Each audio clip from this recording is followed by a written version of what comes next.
오늘 성경 말씀은 마가복음 3장 1절에서 6절입니다. 오늘은 예수님의 분노에 대해 살펴보려고 하는데 크게 세 가지입니다. 하나님은 우리에게 당신을 알 수 있는 능력을 주셨습니다. 다시 말해 우리 안에 영혼을 그리워하고 사모하는 마음을 주셨습니다. 그래서 하나님은 우리가 잘못된 방향으로 나갈 때 우리를 그냥 두지 않으십니다. 하나님은 우리를 사랑하시되 끝까지 사랑하시기에 우리를 책임지기를 원하십니다.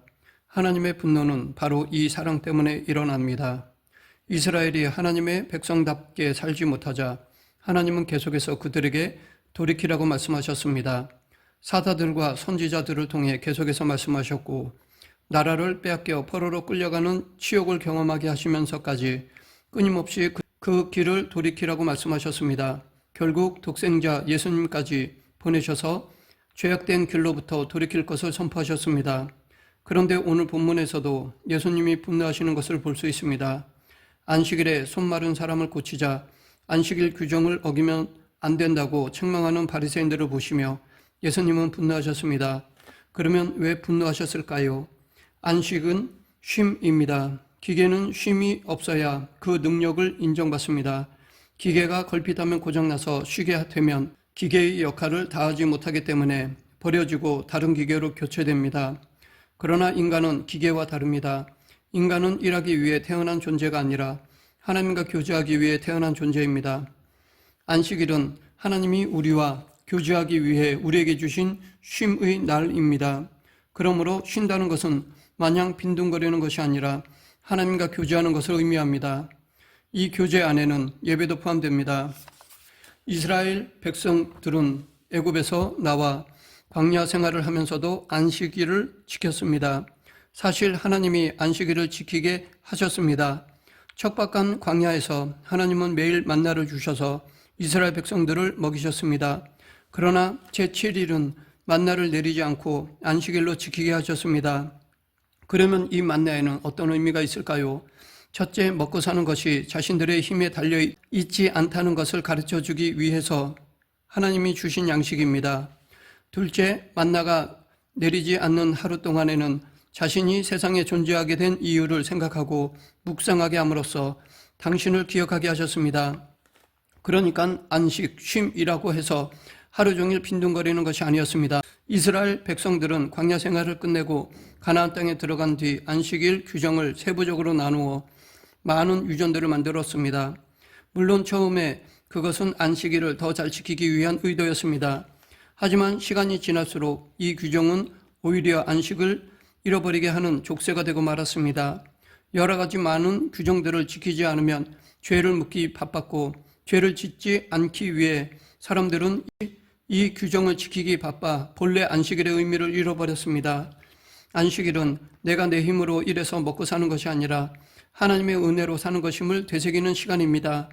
또한 하나님의 은혜를 마음에 새기며 나 자신의 필요보다 이웃과 공동체의 필요에 관심을 기울이는 시간입니다. 예수님이 화를 내신 이유가 바로 이것이었습니다. 바리새인들이 안식일의 규정 자체에만 몰두하면서 그 의미를 잃어버렸고 자기들뿐 아니라 백성들도 안식일의 의미를 잃어버리게 만들었기 때문입니다. 오늘 본문 바로 앞인 2장 뒷부분을 보면 안식일에 제자들이 이삭을 자른 것으로 바리새인들이 와서 시비를 걸었을 때 예수님은 다윗이 진설병을 먹은 사건을 언급하시며 결론적으로 또 이르시되 안식일이 사람을 위하여 있는 것이요 사람이 안식일을 위하여 있는 것이 아니니 이러므로 인자는 안식일에도 주인이 있니라 라고 말씀하셨습니다. 그러한 상황 가운데 오늘 본문에서 예수님은 손 마른 사람을 한가운데 일으켜 세우고 이 사람의 병을 낫게 하는 것이 옳은지 옳지 않은지를 물으셨습니다. 3절 4절 예수께서 손 마른 사람에게 이르시되 한가운데 일어서라 하시고 그들에게 이르시되 안식일에 선을 행하는 것과 악을 행하는 것 생명을 구하는 것과 죽이는 것 어느 것이 옳으냐 하시니 그들이 잠잠하거늘 손을 펴지 못해 제대로 일도 할 수 없었던 사람에게 참된 안식은 마른 손이 낫는 것입니다. 손 마름으로 묶인 인생이 풀려나는 것이 이 사람에게 진정한 쉼이었습니다. 그래서 예수님은 이 사람에게 있어서 진정한 안식이 무엇이냐라고 바리새인들에게 물으신 것입니다. 예수님이 진정한 안식에 대해 질문하시자 바리새인들은 잠잠하였습니다. 예수님의 지적에 동의할 수 없어서가 아니라 인정하고 싶지 않아서 입을 다문 것입니다. 그리고 예수님이 손 마른 사람을 고쳐주시자 바리새인들은 헤롯 왕과 함께 예수님을 죽일 것을 모의하였습니다. 바리새인과 헤롯 왕은 원래 서로 얼굴도 보기 싫어할 정도로 적대적인 관계였습니다. 바리새인은 유대 민족을 위하고 헤롯 왕은 로마 권력에 빌붙어 있는 사람들이었기 때문입니다. 그러한 그들이 예수님을 죽이려는 음모로 손을 잡았습니다. 바리새인들은 원래 바벨론 포로에서 귀환한 후 누구보다 하나님을 잘 믿기로 결심한 사람들이었습니다. 그런데 그들은 너무 잘 믿겠다고 인간적인 방법을 쓰다가 오히려 율법주의자가 되고 말았습니다. 그들은 원래 누구보다도 경건한 삶을 살기 위해 애쓴 사람들이었지만 자신들의 그 열심이 결국 하나님보다 자기의 의를 앞세우게 만들었습니다. 그래서 안식일에 손 마른 사람을 고치는 것보다 자기들이 만들어 놓은 안식일 규정을 지키는 것이 옳다고 여기는 악하고 어리석은 자가 되었습니다.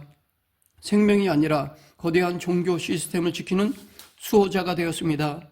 예수님이 이 땅에 오셔서 분노하신 대상들이 있는데 그들은 놀랍게도 종교 생활을 너무 열심히 하는 종교 지도자들이었습니다. 예수님은 하나님을 모르거나 제대로 믿지 않는 사람들에 대해서는 분노하지 않으셨습니다. 예수님이 화를 내신 대상들은 하나님을 잘 믿는다고 하면서 하나님을 모르는 사람들을 비방하는 사람들, 평생 하나님을 연구하고 공부해서 결국 거대한 종교 시스템의 일부가 되어버린 사람들, 성전에서 드리는 제사를 이용해 자기 주머니를 불리는 사람들이었습니다. 예수님은 성전에서 상을 엎으며 크게 화를 낸 적이 있습니다. 그때 예수님이 분노한 대상도 종교 지도자들인 제사장 그룹이었는데 그들은 사두개파였습니다. 그러니까 바리새파와 사두개파를 모두 대적하셨던 것입니다. 유월절과 같은 명절이면 유대 백성들은 소나 양을 끌고 와서 성전에서 도살했는데 그 수가 약 220만 마리나 되었다고 합니다. 그것은 기드론 시내가 피로 물들 만큼 엄청난 양이었습니다. 소나 양을 잡은 이유는 그 가축에게 자기 죄를 전가함으로써 죄를 용서받기 위해서입니다. 그런데 예수님 시대에는 성전에서 파는 소나 양으로만 제사를 드리게 하였습니다. 백성들이 가져온 짐승은 흠이 있다고 하면서 받아주지 않았습니다. 흠이 없는 짐승도 흠이 있다고 억지를 부리며 받아주지 않았습니다. 그 과정에서 각종 청탁과 비리가 벌어졌습니다. 뿐만 아니라 환전상도 유대 땅 먼 곳이나 해외에서 제사 드리러 온 디아스포라 유대인들에게 성전세를 낼 수 있는 돈으로 바꾸어 주었는데 그때 환전세를 많이 받음으로 이익을 남겼습니다. 그런 일을 하는 장사꾼들과 환전상들은 제사장들과 그렇게 이권으로 연결되어 있었습니다. 예수님께서 성전이 강도의 소굴이 되었다고 지적하신 이유는 성전 전체가 이렇게 이익을 남기기 위한 장소로 변질되었기 때문입니다. 그런데 그것이 단지 예수님 때의 일만이 아니었습니다. 이미 구약시대 때부터 하나님은 이스라엘의 그러한 죄로 인하여 분노하셨습니다. 이사야서 1장 11절부터 17절에 하나님께서 이스라엘 백성들을 책망하신 내용이 기록되어 있습니다. 이 이사야 선지자는 예수님 때로부터 약 700년 전에 활동하던 선지자였습니다. 이미 이때도 이들의 불의에 하나님은 분노하셨고 그만큼 오래 참으셨습니다. 하나님은 그들에게 형식적인 제사 그만 드리고 고아와 과부와 억압받는 자들을 도와주라고 하셨습니다. 그들을 위해 정의의 편에 서고 더 적극적으로 변호해 주라고 하셨습니다. 이뿐 아니라 예레미야 선지자를 통해서도 이와 같은 말씀을 하셨습니다. 이때도 하나님은 성전을 도둑의 소굴이라고 말씀하셨습니다. 도둑질, 살인, 간음, 거짓 맹세, 우상 숭배를 다 하면서도 자기들이 구원을 받았다고 말하며 그런 악을 저지르기 위해 성전에 와서 예배를 드린다고 지적하셨습니다. 아모스 선지자를 통해서도 이런 죄악에 대해 책망하셨습니다. 하나님은 이렇듯 당신의 백성이라고 하는 이스라엘 때문에 크게 분노하시면서 오래 참으셨습니다. 여러 선지자들을 통하여 성전의 타락을 지적하셨습니다. 그리고 마침내 예수님이 이 땅에 오셔서 상을 엎으시며 강도의 소굴이라고 직접 책망하셨습니다. 예수님이 오셔서 가장 가정스럽게 여기신 것이 바로 인간 중심의 장로의 유전이었습니다. 수많은 규범들을 만들어 사람들을 죄책감에서 벗어나지 못하게 올가매고 뒤로는 악한 일들을 일삼는 종교 시스템과 종교 지도자들에 분노하셨습니다. 하나님은 사랑이시다라는 말과 하나님은 날마다 진노하신다라는 말은 서로 반대인 것 같지만 사실은 이 둘은 하나이기에 동시에 가능한 것입니다. 왜냐하면 하나님의 사랑은 의가 동반된 사랑이기 때문입니다. 사랑은 본질적으로 분노와 에너지가 같습니다. 사랑하기 때문에 분노할 수 있다는 말은 사실 아주 성경적입니다. 왜냐하면 하나님의 분노는 죄인에 대한 분노가 아니라 죄에 대한 분노이기 때문입니다. 하나님은 죄인을 무한히 사랑하시지만 죄에 대해서는 날마다 분노하십니다. 하지만 우리는 대부분 이 두 가지를 혼돈해서 거꾸로 할 때가 많습니다.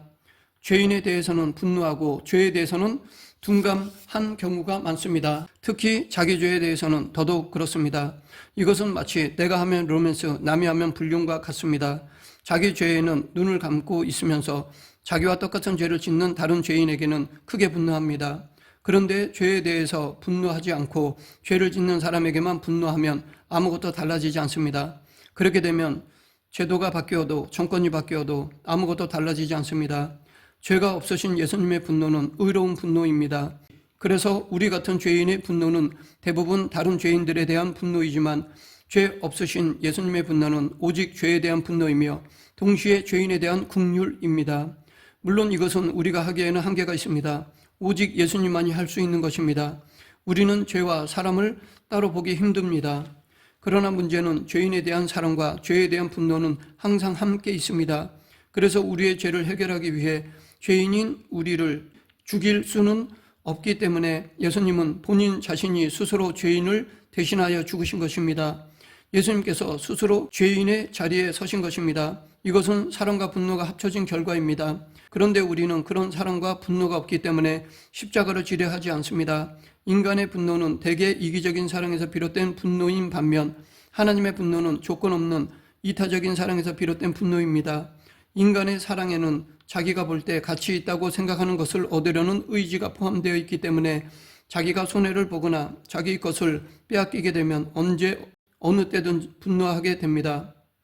그러나 하나님의 사랑은 놀랍게도 가치 없는 것을 가치 있다고 인정해 주시는 긍휼입니다.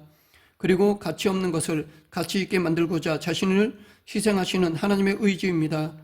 그러한 이타적인 사랑은 사랑의 대상이 어떻게 반응하는가와 상관없이 그냥 사랑하기로 결정하는 결단입니다. 그래서 예수님은 십자가에서 자신을 죽이는 사람들을 보며 아버지 저들을 사하여 주옵소서, 자기들이 하는 것을 알지 못함이니이다 라고 하셨습니다. 최초의 순교자가 된 스데반도 돌에 맞아 죽어가면서 예수님을 따라 똑같이 주여 이 죄를 그들에게 돌리지 마옵소서 라고 기도하였습니다.